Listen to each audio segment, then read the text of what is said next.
عرضنا الأمانة على السماوات والأرض والجبال فأبين أن يحملنها وأشفقن منها وحملها الإنسان إنه كان ظلوما جهولا. السلام علیکم ورحمۃ اللہ وبرکاتہ. الحمد للہ کفا وسلام علی عبادہ الذین اصطفیٰ اما بعد.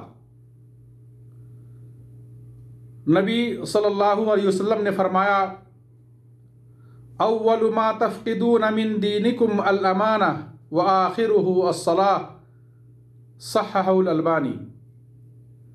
تم اپنے دین میں سب سے پہلی چیز جو گم پاؤ گے وہ امانت ہوگی اور آخری چیز نماز ہوگی. امانت کا تعلق صرف مال اور سامان سے نہیں بلکہ امانت کی مختلف شکلیں ہیں اور اس کا مفہوم و دائرہ انتہائی وسیع ہے. امانت انتہائی مہنگی، قیمتی اور عظیم چیز ہے. سستے لوگ امانت کا بوجھ نہیں اٹھا سکتے. دین و دنیا کا ہر کام امانت کے ساتھ جڑا ہوا ہے. جو کام امانت جیسی عظیم صفت سے خالی رہا وہ ناقص اور نامکمل ہے. امانت کیا ہے؟ ہر وہ چیز جس کی حفاظت کرنا اور اسے انجام دینا انسان پر لازم ہے وہ امانت ہے، خواہ اس کا تعلق دینی امور سے ہو یا دنیاوی امور سے. اور تمام امانتوں میں سب سے عظیم امانت اللہ کی وحی، قرآن اور نبی صلی اللہ علیہ وسلم کی تعلیمات ہیں. اللہ نے مکمل دین اسلام کو امانت سے تعبیر کیا. فرمایا اِنَّا عَرَضْنَا الْأَمَانَةَ عَلَى السَّمَاوَاتِ وَالْأَرْضِ وَالْجِبَالِ. سورہ احزاب آیت نمبر 72. ہم نے دین کی امانت کو آسمان و زمین اور پہاڑوں پر پیش کیا. شرح صدر کے ساتھ دین اسلام قبول کرنا اور اس کی دعوت دینا امانت ہے. نبی صلی اللہ علیہ وسلم کا چھوڑا ہوا علم امت کے کندھوں پر امانت ہے. علماء کرام علم دین کے وارث ہیں. کل تم سے اس علم کے بارے میں سوال ہوگا. ہر عبادت خالص اللہ کے لیے نبی صلی اللہ علیہ وسلم کی سنت کے مطابق انجام دینا امانت ہے. آنکھ، کان، زبان، ہاتھ، پیر، شرمگاہ وغیرہ اعضائے بدن امانت ہیں. مال و صحت، عقل و عزت، اہل و عیال امانت ہیں. زندگی کے لمحات، انسان کی عمر امانت ہے. ان امانتوں کا صحیح جگہ استعمال کرنا اور ان کا حق ادا کرنا لازم ہے. ذمہ داری، نوکری، منصب، حکومت امانت ہے. ایک مرتبہ ابو ذر رضی اللہ عنہ نے عرض کیا یا رسول اللہ الا تستعملنی؟ فقال یا ابا ذر انک ضعیف وانها امانہ وانها یوم القیامة خزي وندامہ الا من اخذها بحقها وأدى الذي عليه فيها. رواہ مسلم.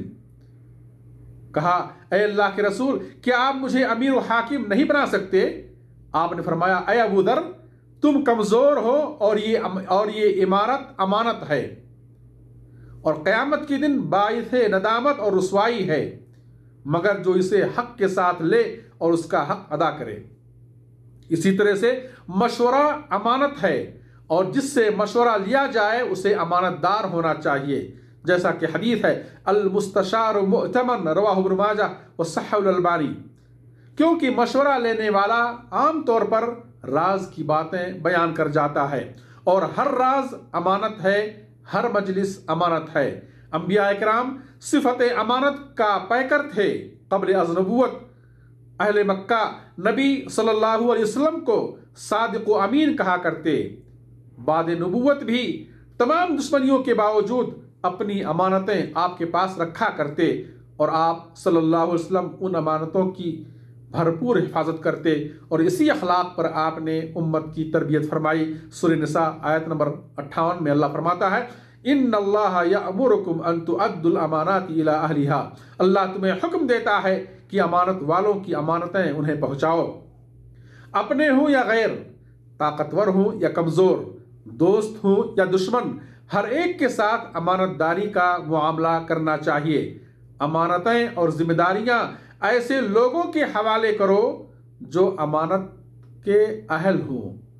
کسی نااہل کے سپرد کرنا قرب قیامت کی نشانی ہے۔ مشاہدین کرام، امانت داری ایک مبارک صفت، عظیم خوبی اور اعلیٰ ترین اخلاق ہے۔ بندے کی جرأت و شجاعت اور تقوی کا امتحان ہے، قوت ایمان کی علامت ہے۔ دنیا میں ہر شخص امانت داری کو پسند کرتا ہے اور امانت دار کو ترجیح دیتا ہے۔ امانت داری انسان کا مقام بلند کرتی ہے، فوز و فلاح اور کامیابی کا راستہ ہموار کرتی ہے۔ اللہ سبحانہ وتعالیٰ نے کامیاب مومنین کی ایک پہچان یہ بتائی، والذین ہم لاماناتہم وعہدہم راعون، جو اپنی امانتوں اور وعدے کی حفاظت کرنے والے ہیں۔ یاد رکھیں، جو دوسروں کی حفاظتوں کا خیال رکھے، جو دوسروں کی امانتوں کا خیال رکھے گا، اللہ اس کی امانتیں محفوظ رکھے گا۔ جہاں امانت داری ہوگی وہاں برکتوں کی برکھا ہوگی، معاملات آسان ہوں گے۔ ماضی و حال میں ایسی بے شمار مثالیں ہیں۔ مثلا امانت داری کی برکت تھی کہ موسیٰ علیہ السلام کے لیے مدین اجنبی جگہ میں کھانے پینے اور رہنے سہنے کا انتظام ہو گیا، شادی بھی ہو گئی۔ شعیب علیہ السلام کی بیٹی نے موسیٰ علیہ السلام کی حیا، عفت، پاک دامنی، کام کی صلاحیت اور قوت و امانت کو دیکھ کر اپنے باپ سے کہا، یا ابتی استاجرہ ان خیر من استاجرت القوی الامین۔ سورہ قصص آیت نمبر 26 کہ ابا جان آپ انہیں مزدوری پر رکھ لیجئے، کیونکہ جنہیں آپ مزدوری پر رکھیں گے ان میں سب سے بہتر وہ ہے جو مضبوط اور امانت دار ہو۔ خدیجہ رضی اللہ عنہا جب سامان تجارت اور معاملات میں نبی صلی اللہ علیہ وسلم کی امانت داری دیکھی تو شادی کا پیغام بھجوا دیا اور نبی صلی اللہ علیہ وسلم کی زوجیت اپنا کر سارا مال آپ کے لیے قربان کر دیا اور آپ کے لیے ایک عظیم سہارا بن گئی۔ غار والی حدیث، جب ایک شخص نے اللہ کی بارگاہ میں ایک مزدور کے ساتھ اپنی امانت داری کا واسطہ دے کر دعا کی تو اس کی دعا فوراً قبول ہوئی اور غار کے منہ سے چٹان ہٹ گیا، پریشانی سے نجات مل گئی۔ برادران اسلام، امانت دار بننے کے لیے ضروری ہے کہ انسان کے اندر ایسے شریفانہ و کریمانہ اخلاق، انسان اپنے اندر ایسے شریفانہ اور کریمانہ اخلاق پیدا کرے جو اسے ناحق کوئی چیز لینے یا کسی غیر کے حق پر زیادتی کرنے سے روکے۔ دوسری بات یہ ہے کہ وہ ان چیزوں سے دور رہے جن میں اس کا کوئی حق نہیں ہے، لوگوں کی جان، مال، عزت و آبرو کی حفاظت کرے، اپنے اندر یہ اعتقاد اور یقین لائے کہ تقوی، خوف الہی، تقدیر پر ایمان، حساب و کتاب کا ڈر اور اللہ پر توکل کے ذریعے ہی شجر امانت کی آبیاری ہو سکتی ہے۔ اللہ فرماتا ہے فَلْيُؤَدِّ الَّذِي اُؤْتُمِنَ أَمَانَتَهُ وَلْيَتَّقِ اللَّهَ رَبَّهُ۔ سورہ بقرہ آیت نمبر 283 کہ جسے امانت دی گئی ہے وہ اسے ادا کر دے اور اللہ سے ڈرتا رہے جو اس کا رب ہے، پالنہار ہے۔ اللہ ہمیں امانتوں کا حق ادا کرنے کی توفیق دے، آمین۔ وآخر دعوانا ان الحمد للہ رب العالمین، والصلاة والسلام علی نبینا محمد، والسلام علیکم ورحمۃ اللہ وبرکاتہ۔